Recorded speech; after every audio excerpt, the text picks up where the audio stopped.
لوگ اس دن کو دور سمجھتے ہیں جبکہ ہماری نظر میں وہ قریب ہے۔ جس دن آسمان ایسا ہو جائے گا جیسے پگھلا ہوا تانبا، اور پہاڑ ایسے جیسے رنگین اون، اور کوئی دوست کسی دوست کو نہ پوچھے گا حالانکہ ایک دوسرے کو سامنے دیکھ رہے ہوں گے۔ اس روز گناہگار چاہے گا کہ کسی طرح اس دن کے عذاب کے بدلے میں سب کچھ دے دے، یعنی اپنے بیٹے اور اپنی بیوی اور اپنے بھائی اور اپنا خاندان جس میں وہ رہتا تھا، اور جتنے آدمی زمین پر ہیں غرض سب کو دے ڈالے، پھر اپنے آپ کو عذاب سے چھڑا لے۔ لیکن ایسا ہرگز نہیں ہوگا۔ وہ بھڑکتی ہوئی آگ ہے، کھال ادھیڑ کر کلیجہ نکال لینے والی۔ وہ ان لوگوں کو اپنی طرف بلائے گی جنہوں نے دین حق سے اعراض کیا اور منہ پھیر لیا، اور مال جمع کیا پھر سینت سینت کر رکھا۔ کچھ شک نہیں کہ انسان کم حوصلہ پیدا ہوا ہے۔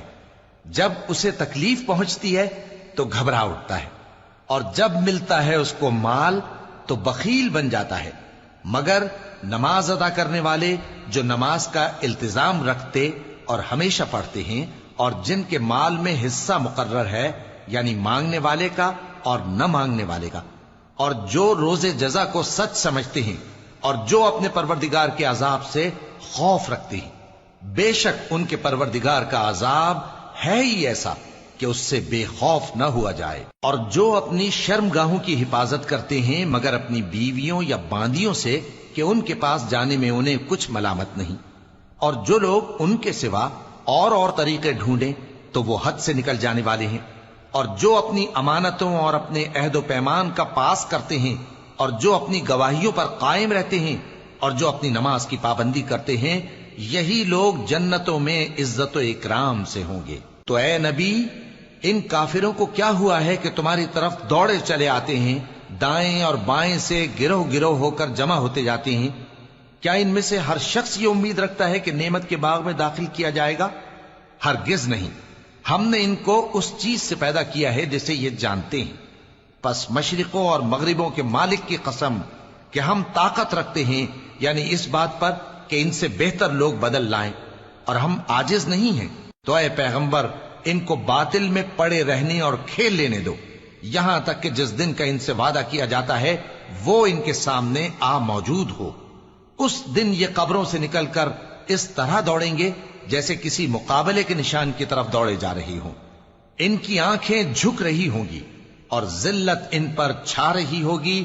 یہی وہ دن ہے جس کا ان سے وعدہ کیا جاتا تھا۔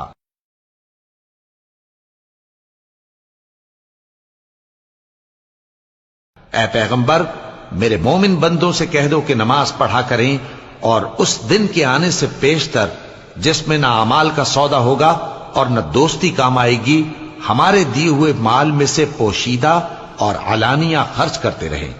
اللہ ہی تو ہے جس نے آسمانوں اور زمین کو پیدا کیا اور آسمان سے مے برسایا، پھر اس سے تمہارے کھانے کے لیے پھل پیدا کیے، اور کشتیوں اور جہازوں کو تمہارے زیر فرمان کیا تاکہ وہ سمندر میں اس کے حکم سے چلیں، اور نہروں کو بھی تمہارے زیر فرمان کیا، اور سورج اور چاند کو تمہارے لیے کام میں لگا دیا کہ دونوں دن رات ایک ڈگر پر چل رہے ہیں، اور رات اور دن کو بھی تمہاری خاطر کام میں لگا دیا، اور جو کچھ تم نے مانگا سب میں سے تم کو عنایت کیا، اور اگر اللہ کے احسان گننے لگو تو شمار نہ کر سکو، مگر لوگ نعمتوں کا شکر نہیں کرتے۔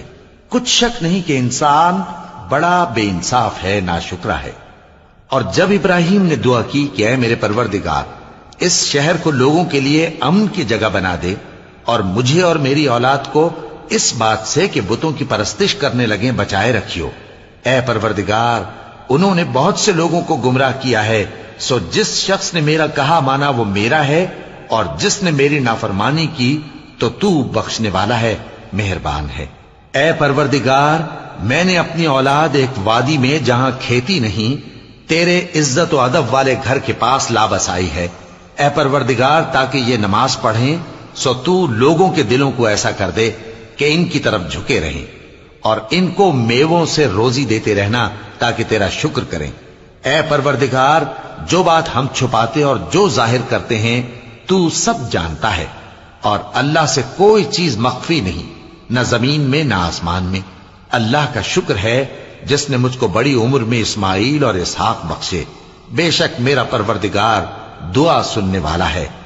اے پروردگار مجھ کو ایسی توفیق عنایت کر کہ نماز پڑھتا رہوں اور میری اولاد کو بھی یہ توفیق بخش. اے پروردگار میری دعا قبول فرما. اے پروردگار حساب کتاب کے دن میری اور میرے ماں باپ کی اور مومنوں کی مغفرت کیجو. اور مومنوں یہ نہ سمجھنا کہ یہ ظالم جو کام کر رہے ہیں اللہ ان سے بے خبر ہے.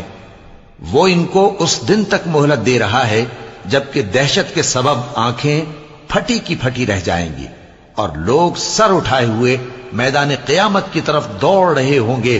ان کی نگاہیں خود اپنی طرف لوٹ نہ سکیں گی اور ان کے دل مارے خوف کے ہوا ہو رہے ہوں گے. اور لوگوں کو اس دن سے آگاہ کر دو جب ان پر عذاب آ جائے گا. تب ظالم لوگ کہیں گے کہ اے ہمارے پروردگار ہمیں تھوڑی سی مہلت عطا کر تاکہ ہم تیری دعوت توحید قبول کریں اور تیرے پیغمبروں کے پیچھے چلیں. تو جواب ملے گا کیا تم پہلے قسمیں نہیں کھایا کرتے تھے کہ تم کو اس حال سے جس میں تم ہو زوال نہیں ہوگا؟